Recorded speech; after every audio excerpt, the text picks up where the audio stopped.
ইব্রাহিম রাইসির জন্ম ইরানের দ্বিতীয় বড় শহর মাশহাদে। বাবা ছিলেন একজন ধর্মীয় নেতা। মাত্র 15 বছর বয়সে পবিত্র কুম শহরে এক মাদ্রাসায় যোগ দেন তিনি। শিক্ষার্থী থাকা অবস্থাতেই পশ্চিমা সমর্থিত শাহ সরকারের বিরুদ্ধে প্রতিবাদে অংশ নেন রাইসি। 1979 সালের ইসলামী বিপ্লবের পর রাইসি যোগ দেন দেশটির বিচার বিভাগে।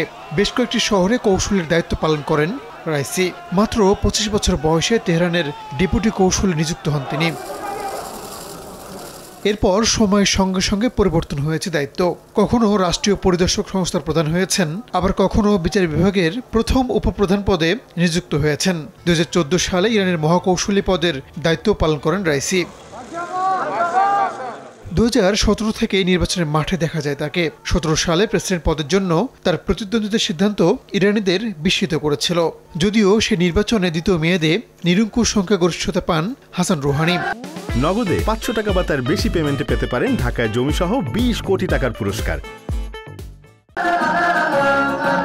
তবে ওই পরাজয় তার ভাবমূর্তি নষ্ট করতে পারেনি। 2019 সালে সর্বোচ্চ ধর্মীয় নেতা আয়াতুল্লাহ খামেনি তাকে দেশটির বিচার বিভাগের প্রধান বিচারপতি পদে নিয়োগ করেন।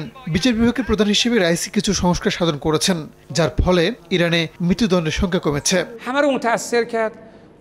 সবশেষ 2021 সালের প্রেসিডেন্ট নির্বাচনে বিজয়ী হন তিনি।